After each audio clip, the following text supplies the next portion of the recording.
Welcome, everyone. Thank you for being here. My name is Whitney Ziegler. I'm the founder of Big Rocks Organizing.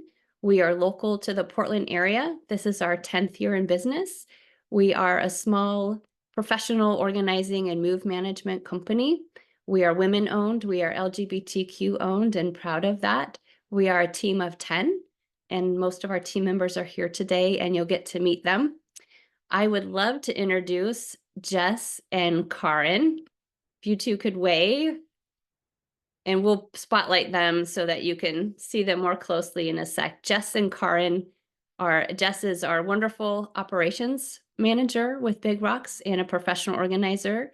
Caryn is an assistant professional organizer with our team. They're going to be doing a demonstration on how to organize the junk drawer. And we thank our anonymous volunteer for volunteering their junk drawer today for our demonstration. And thank you to Sharon from our team for volunteering her home as our filming location. So thank you very much to everybody. Before we dive in, we're going to go through just 2 pages from our Right-Sizing Rockstars workbook that Jess put together for us. Thank you so much, Jess.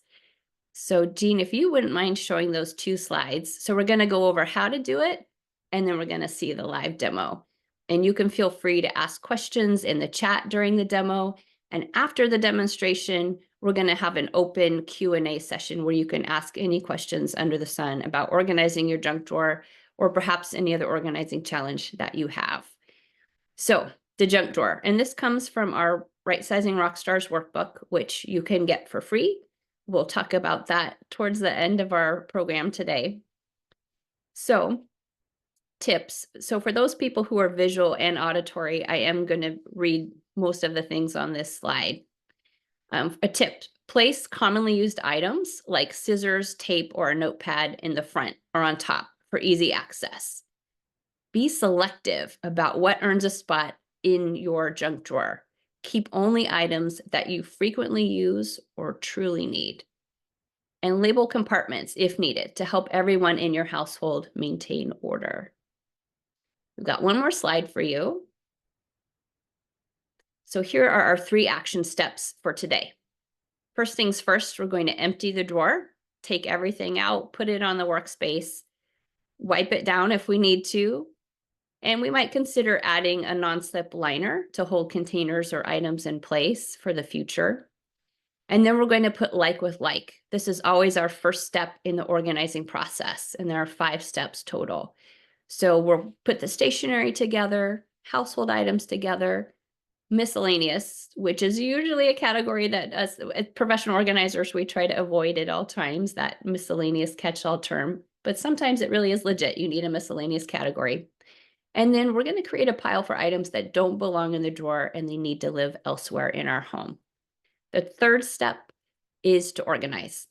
We're going to determine if we need containers to containerize items, or if we need some trays to keep things organized.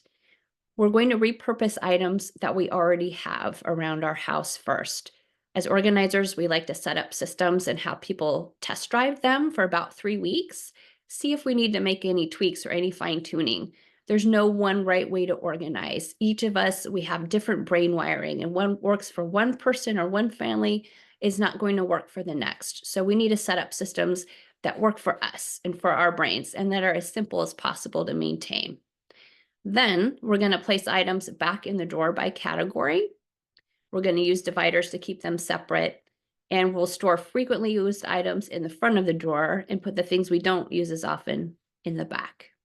So thanks for hanging in here with me with these slides. And again, you can get a free copy of the workbook. We'll send it out after this. I'm going to turn things over to Jess and Caryn, and we'll spotlight them. And we're also going to spotlight the junk drawer. Perfect. Take it away. All right. Can everyone hear us okay? Good? Got a thumbs up. All right, thumbs up. So the junk drawer, just about everybody has one, right? I personally don't have one, but no judgment if you do. These can be kind of overwhelming because some of us have multiple junk drawers, Jess. Just saying. Also true. There are people with multiple junk drawers, and it can be overwhelming when you have a billion little things to organize. But as you see us go through this process, you'll realize it's actually not all that bad. So we're gonna just start pulling stuff out, and the first thing we're gonna do is try to separate like with like and get all the like items together, see if there's any trash in here. We have a little trash bag ready to go. And feel free to ask questions and chime in and make comments in the chat along the way if you have anything you want to share. So a thing to note too is you don't necessarily have to have a bunch of organizers. Like if you have little boxes laying around or already in the drawer, feel free to use those.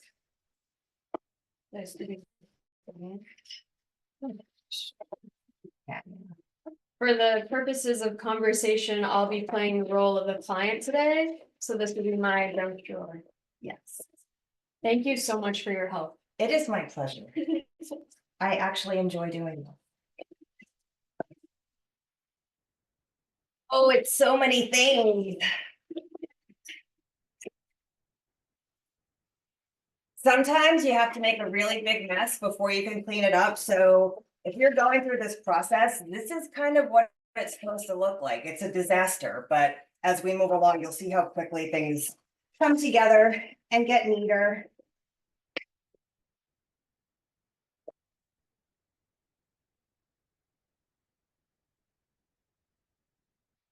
Paper pile over here. I'm sorry that there will be some areas and piles that you won't be able to see on screen, but we only have so much screen space to work with. Maybe you two could describe just a little bit as you're taking things out. It's a little hard to see and discern what's what from where we're sitting. Yeah, right now it's just a mess. I have a little pile of paper to my left here, but that's pretty much the only pile that I've made so far. I'm gonna start a little stack of sticky notes here, More sticky notes? more sticky. Perfect. We did couple- get a question in the chat about what categories we're using today. Well, it depends what is in your junk drawer. I think everybody has a different variety of items in their junk drawer. This particular junk drawer has a pretty average kind of contents to it. So we have pens and pencils and stamps, some batteries, business cards, papers, some car air fresheners, so there's a few random things in here, but generally I think this is pretty representative of what most people's junk drawer would look like. So we'll have our paper pile. We'll start a pen and pencil pile. We have a little sticky note pile. We'll do a business card pile. And just kind of see what we come across as we keep moving through here.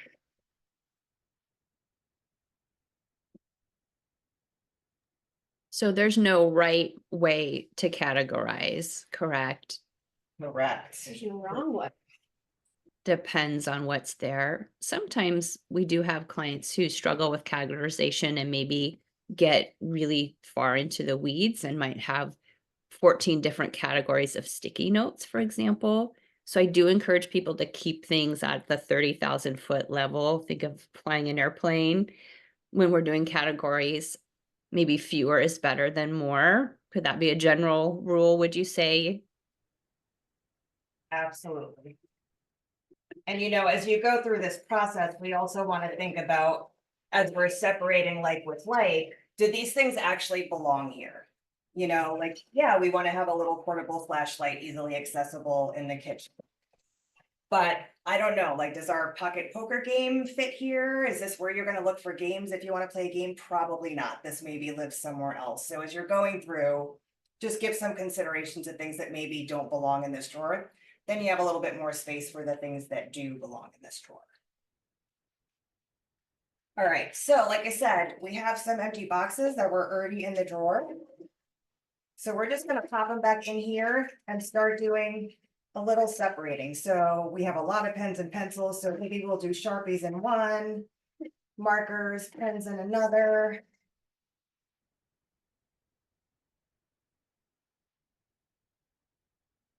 Little bit of pencil lead, so we'll do pencils there.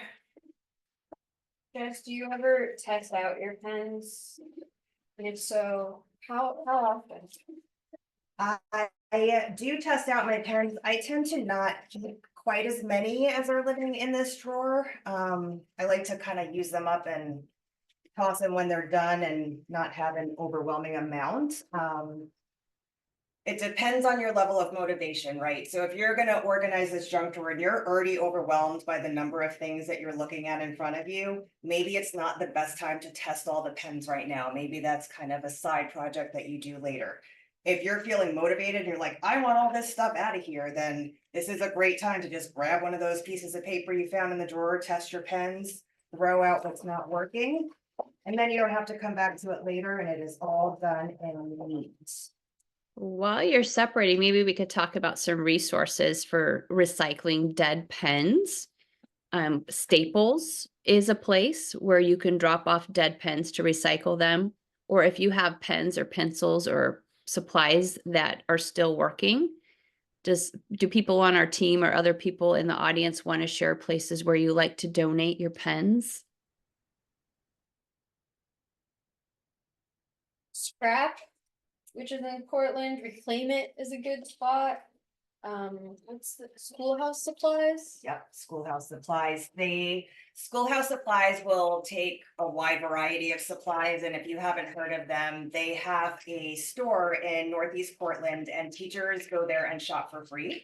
So we donate lots of folders and notepads and things that we come across that clients don't need to them, and then teachers can go in instead of shopping for their students out of pocket, they get to go in and just pick what they need and walk out with a smile on their face.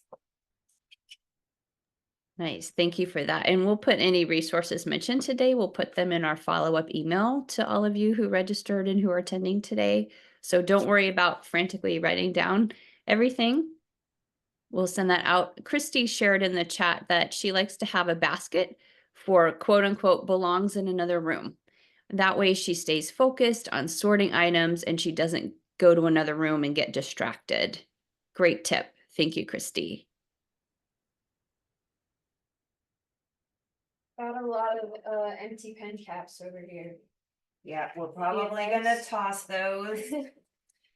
We come across pens that are missing their caps, we can by all means match those up, but lots of people wind up just throwing everything in the drawer and never look at it again, and it actually doesn't have a parent.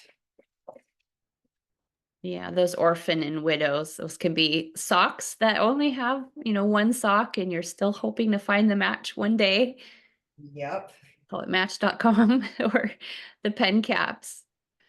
So it looks like this particular client may have had an organizing project that they started on and didn't quite finish because we have some pre-made labels for drawers here. Hopefully, maybe somebody will come back to that at some point.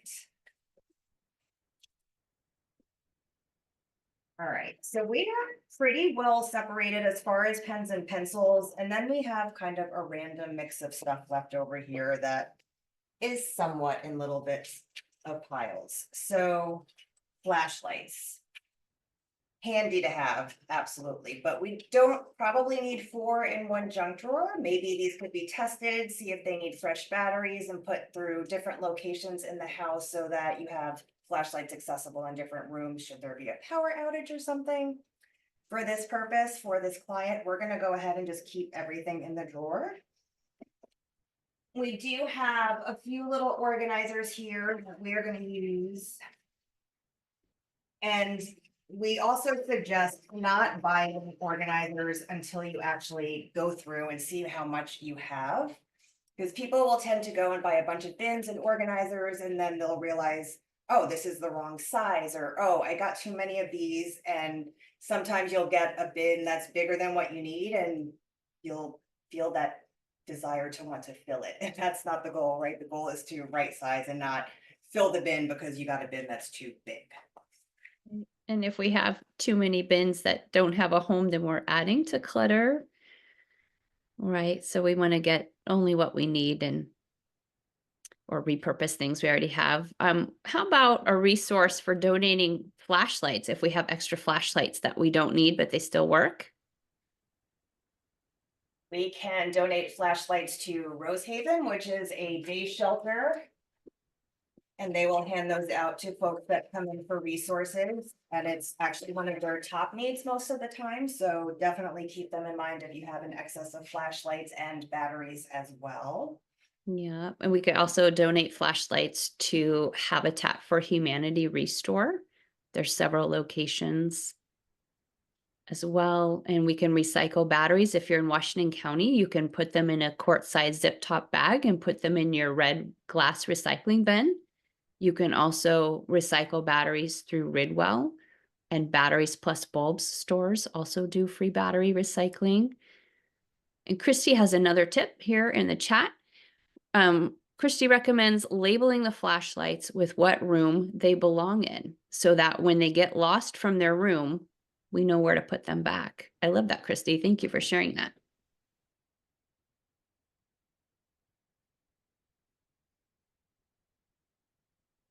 Jess, sometimes when I have something that I know could be used but isn't being used right now, like pieces of a flashlight that might still be good, they end up in the junk drawer. What should I be doing? You should be trying to find their mate. So if it's living in the junk drawer and it goes to something else, it's not really serving you any purpose, right? It's just taking up space in the drawer. I would say set, a little bit aside for mismatched pieces or things that you think have a home somewhere else in the house. And then after you're finished organizing the junk drawer, you could take that through the house and see if you can find its mates. I have a shoebox at my house that lives in the laundry room and it's labeled orphans and widows. And so I'll put pieces of things in there.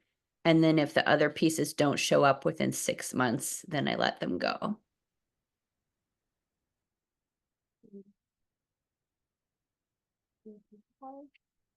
Now we're getting to a good point. We have some pens and pencils, markers, flashlights, batteries. I'm gonna put that because it probably won't close in the drawer. Scissors and a hole punch, some lighters.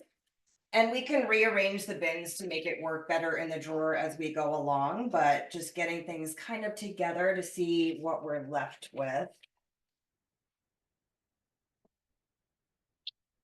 And for folks who have flashlights or electronic items that are broken, can we suggest some e-waste recycling resources?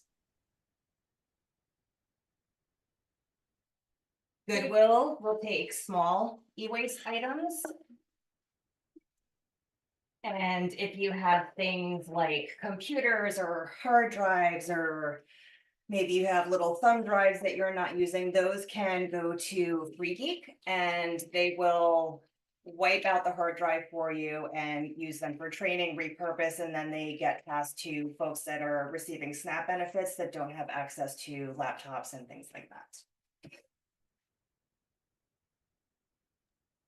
This Thank you. particular client has a lot of pens. So I would suggest if I were working with this client that we do take a few minutes to check the pens and see if we can get that down a little bit, because it's a pretty good amount. Then we have some random things and I'm not quite sure what they are. So these would go in our little, what is that pile? And I'm putting these back, in the drawer, but if this were a real organizing situation, car air fresheners, these would either move to the car, or I would put them in the garage, or maybe by the front door where they're more accessible for their intended use.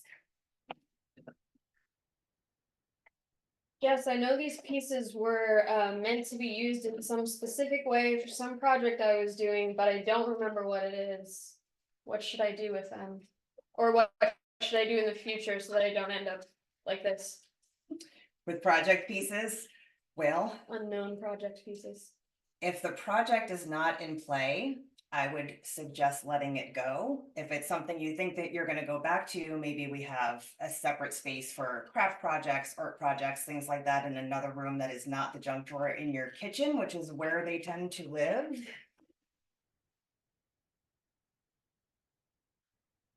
Right. So remember what, 5 minutes ago, we had a mountain of things here. And it's really not all that bad right now, is it? We had a question about where the front of the drawer was, and it's where you see the wooden piece. So it's the part that's farthest away from Jess and Caryn is the front of the drawer.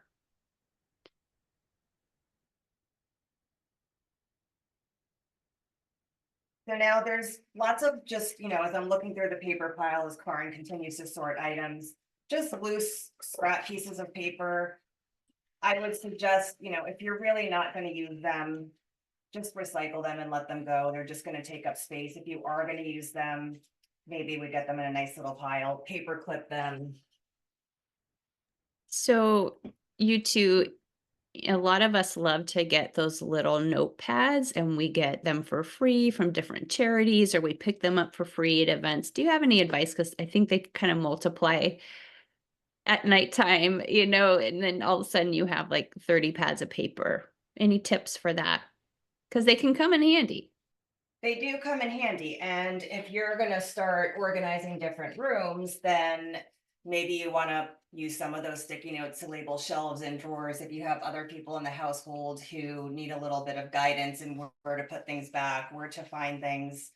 But be realistic about it. You're not probably in your lifetime gonna use 100 sticky pads unless you're one of those people who has like a wall of sticky notes in their office. So that is a good opportunity to donate to schoolhouse supplies. They would take those.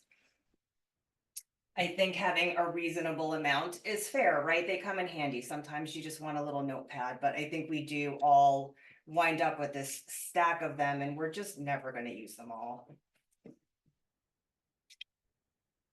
I mean, there's lots of little stuff in here that really is just recycling things that we don't need anymore. And we have a tip from Jean Harkin in the chat.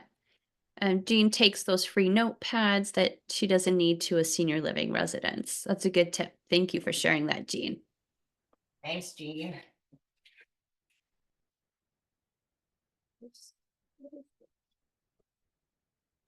This drawer's coming together. Are we worried at all that we might not be able to fit the contents of everything back inside there? Not even a little bit. Okay. Pet care instructions. Lots of little old like notes and scraps and things that we're probably never going to look at again. I do also want to note and be clear that when we are working with clients, we never take the liberty to throw things out without checking. Nothing going in this trash bag will actually be thrown away. Clients always get the final say in what gets kept and what gets recycled or trashed. Yeah, it's a very collaborative process and clients are always in the driver's seat and make the decisions. But we can help with pre-categorizing, we can help with resources, we can help you ask questions to get clarity on what's important to you and how often you use things. Maybe you need a resource because you want to donate it, you don't want to just put it in the trash, or maybe you don't want to take it to Goodwill. So we have alternative places you can donate as well. We all have our different barriers when it comes to organizing. So we're here to help folks. We have, Caryn has shared in the chat that she's reduced the stuff in her junk drawer by putting anything office-like, pens, pencils, stickies, and notepads in her office. She might keep a small box for a few of each in her junk drawer for easy access, but tries to keep the rest out of the drawer.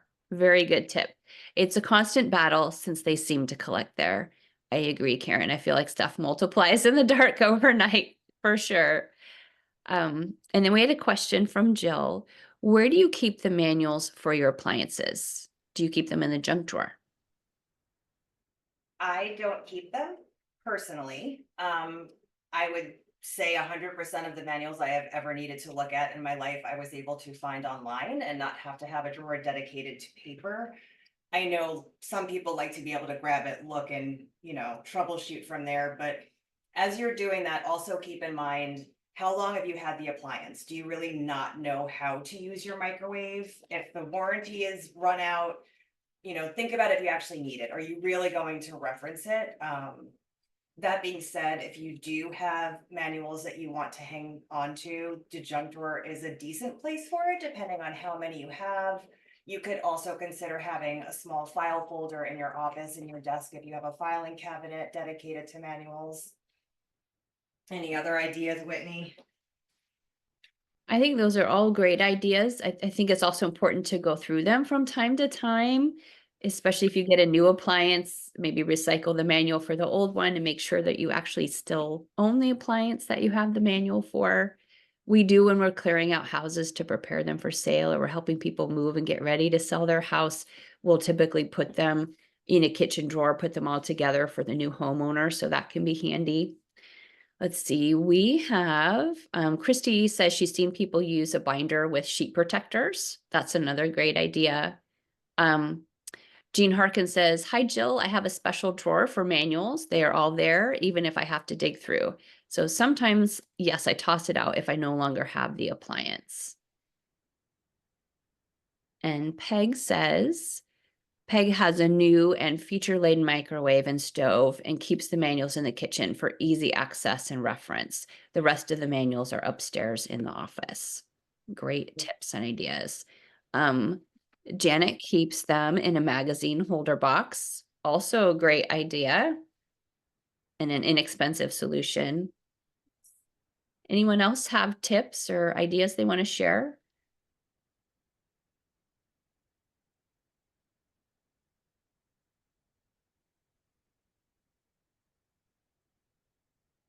Jess, if you don't have a junk drawer of your own, where do you keep your paper cowboy boots? I mean, I keep them on my computer monitor so that I see them every single day and get Okay. to appreciate them on a full, complete level. I'm gonna do that. I'm gonna put them on our computer over here. Paper cowboy boots. All right. Sometimes we find some really fun things when we're organizing some unusual things. Okay, we have a comment in the chat, more of a poll than a question. I've seen quote unquote desk areas built into kitchens. Does anyone have one? How does their junk drawer connect with that? So Julia, this drawer that you're seeing today actually came out of a kitchen desk drawer. There are 4 drawers in this desk. All 4 of them are junk drawers. Christy writes, Christy has a magnetic pen holder on the side of the fridge because they're a visual family and need to access them frequently. That's a great idea too. I've also seen magnetic scissors, Christy, where people put a pair of scissors on the side of the fridge for easy access. Jean Harkin has a kitchen desk area and it contains several miscellaneous drawers, all junk, she guesses, but she can find everything she needs. And that's kind of the definition of organizing, right? Can you find it when you need it? Can you find it in under 5 minutes? There's very different ways to be organized. There's no one right way. Comment from Maddie from our team. Maddie has a portable file tote with a handle on the top for each floor of his home, basement, attic, and main floor, and inside are folders for each room on that level where he keeps the manuals. Awesome, Maddie. Thank you for sharing that idea.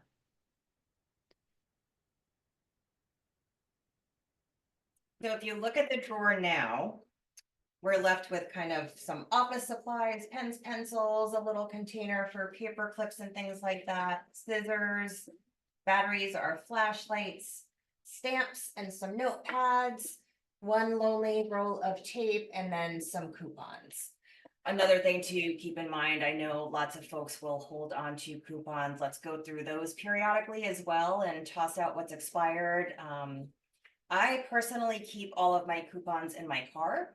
So let's say I have like a movie ticket coupon. I'm like, I'm just gonna go to a movie tonight after work and it's in my car and I can just go and use it and it doesn't wind up sitting in my drawer until it expires. Same for grocery coupons, things like that. I find it more helpful to have them in the car where I'm on my way to the store and it's actually accessible to me. Same So for gift cards, Jess, or do you have any ideas for gift cards? It depends on what the gift card is. If it's for like a restaurant, I keep those in my wallet. Because you never know. You can be out and about and all of a sudden you're like, you know what, let's just go out to dinner. If it's for shopping online, that's something I would probably keep in my desk drawer. But again, keep them somewhere visible so that you don't forget to use them and then they expire and then you have a sad face. We have some little miscellaneous stuff left here that I'm not going to put into the junk drawer because I just don't feel that it lives there. Some things that I'm just not sure what they are. And then, it's like pins and magnets and a luggage tag, things that should probably live somewhere else. So we would go through these with the client, find a better home for them in different parts of the house. Like our games, maybe we have a game drawer in the living room somewhere.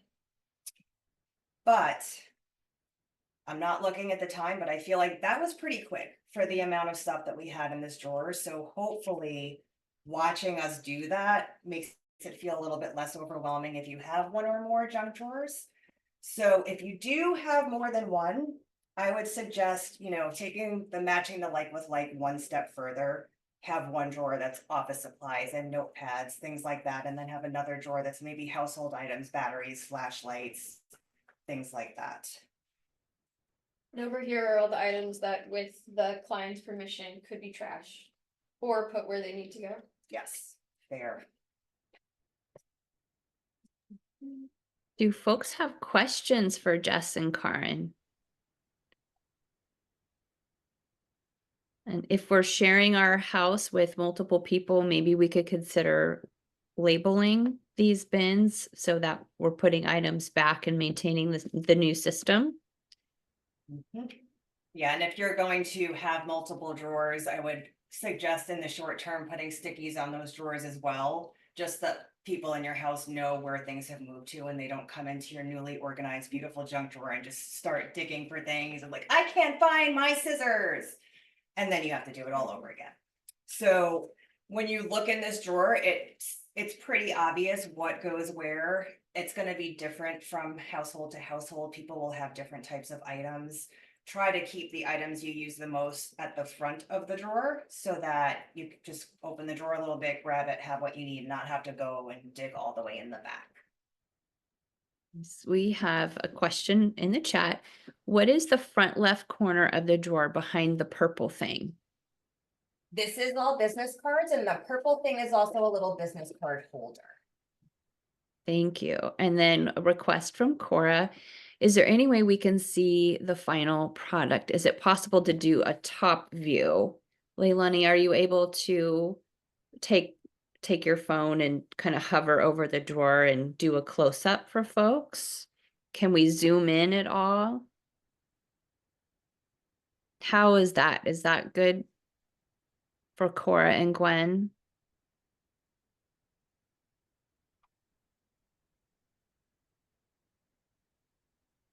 And Jean says, great demo from Jess and Caryn and wonderful tips from them, the team, and others online. Thanks so much. Thank you, Jean.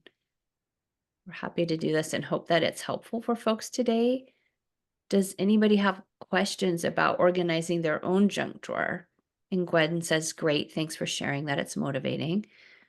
Jill shares that she keeps candle lighters in her junk drawer. This drawer you have is huge. Yes, it is a good sized drawer. Wow, that is a lot of stuff, Jill says. What are you going to use so stuff stays in place when opening and closing this drawer? So we do have clear bins in here right now. Things like this that you can buy bins that have like assorted sizes all in one set, which is really nice because then you have different size items and you have things that will go. The things that are loose in here right now are pretty minimal. Just a little bit of paper and notepads. This is all contained in the little clear bins. So we shouldn't have a big issue of things shifting around too much when we open that. And I think Whitney mentioned at the beginning, you can put like a non-slip liner at the bottom so the bins don't move around. Yes. Where do we get bins, Jess? Well, it's a tricky question at this point. Or where are all the places you could get them? You could get them at a number of places. I'm having trouble answering the question because of the current climate. These were Dollar Tree. this, Dollar Tree could be a place. Yeah, Container Store unfortunately is closing. It was one of my favorite places. But you can check, any kind of local stores that have organizing products like Target or Walmart or wherever you tend to shop for household goods. Pretty much anywhere you're going to be able to find these.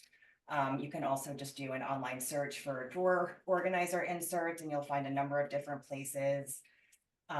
There's also like art supplies. If you have lots of art supplies, pens and pencils, things like that you're looking to organize, that's a good resource as well. I also always see little bins and organizers at thrift stores, and scrap, which we mentioned earlier, is a good place to donate, but they have lots of organizer stuff as well. Could be a place to get them secondhand if you can. Yep. Do we Yeah. miss it for Whitney? No, those are great resources. Kelly has a question in the chat or comment. Kelly says that they would tend to put pens and writing instruments at the front of the drawer. You have them placed in the back. And Kelly asks, is that where you usually put them? With this amount of excess in a junk drawer, I would have it in the back because this would be like my backup supply. You might, if you go to your drawer to write notes and things, and this isn't just a supply drawer, you might have one of these smaller bins towards the front. It really just depends on what you're using most. To me, this is like backup. Okay, but if the client said, hey, I mostly go into this drawer to grab a pen, we could easily flip flop it and put the pens in the front of the drawer. Just do that. Connie says the view is much better from the top. Maybe use that view for the next demo. Thanks so much. Thank you for that feedback, Connie. Yes. And I don't know, Leilani, if we can tip the camera so it's a little bit more of an aerial view over the drawer and we can use that. It is a little tricky. She has to actually hold the tripod. Okay, we won't do that right now, but in the Kind of future. got the best angle we could without having to like physically hold the camera the whole time. We tried. Yes. And Jill says in the chat, the bins are clear. And Jill found some clear bins at the Target dollar spot. So I guess there's a spot, I think, in the front of the store where everything costs $1. And Connie thought the drawer was long and skinny. Oh, it's more of a square. What are the dimensions, would you say, of this drawer? It's a pretty big one. Right. Oh, Karen's got their handy tool belt on and with the tape measure. Here we go. 22 by just about 22, and we have a depth of not quite 2. Okay, so it's pretty much a square, 22 by 22 inches. Yeah, and your drawer might be a different shape or drawers plural. So I'm curious, what questions do folks have for our team or Caryn or Jess? Are there any other tips you'd like to share? I would just say, as you're going through this process, do your best to right size, think about how much you really truly need of each item, whether or not you're going to use it, if it makes more sense in a different room in the house. The less stuff you try to cram into one drawer, the better your chances of keeping it organized. There is kind of the 80% rule. So when we're filling or organizing a space, let's say a filing cabinet, we only want to fill 80% to leave room, leave an additional 20% for items coming in.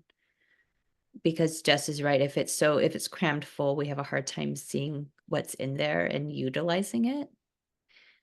And Julia asks, have you organized a junk drawer, like things on pegboard?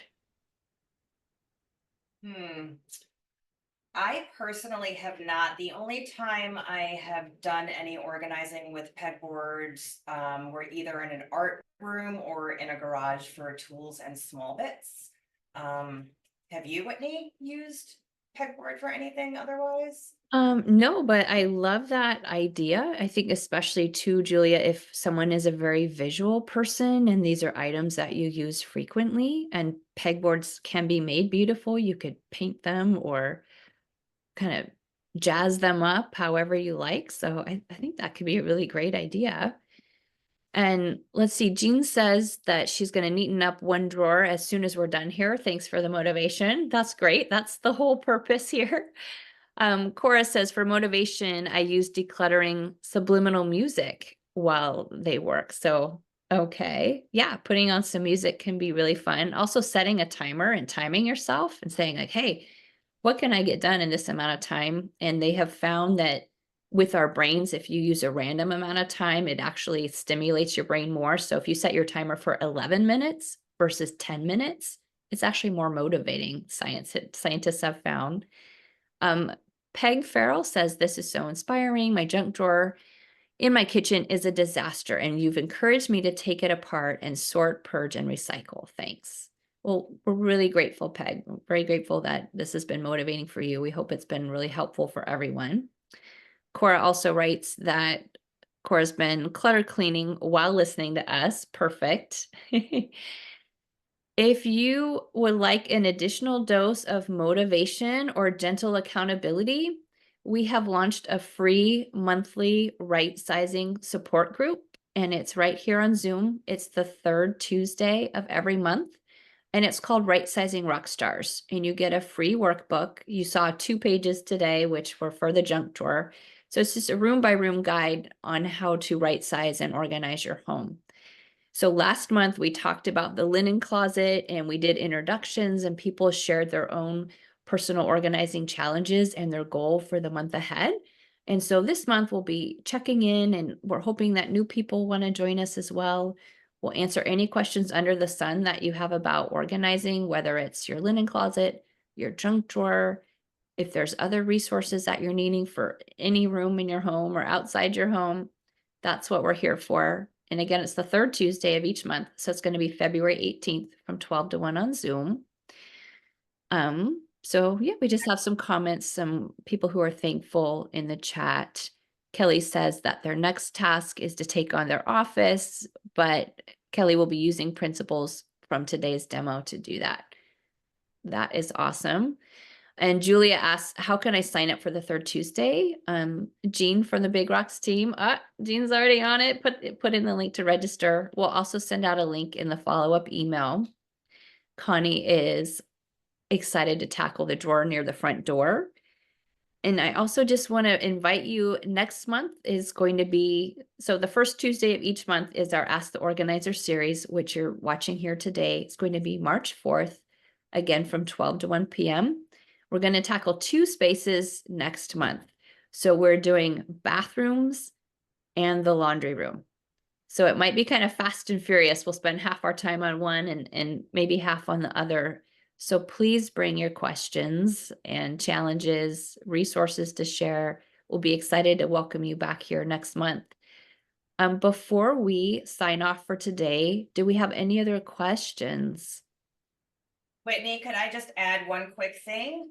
On the Right-Sizing Rockstars workbook, it is room by room and tips and guidance, but it's also full of resources like we talked about today, like schoolhouse supplies and scraps. So when you come across all these items that you're willing to let go of and you don't know where to send them, lots of information in the workbook on that as well. Well, thank you everyone for being here today. We'll wrap up a little bit early so you can go tackle your junk drawer. Woo! Thank you so much to Jess and Caryn for doing our live demo today. You two are amazing. And we'll be looking for volunteers for our team to do bathrooms and laundry rooms next month. If you want to volunteer your space, anybody here, let us know.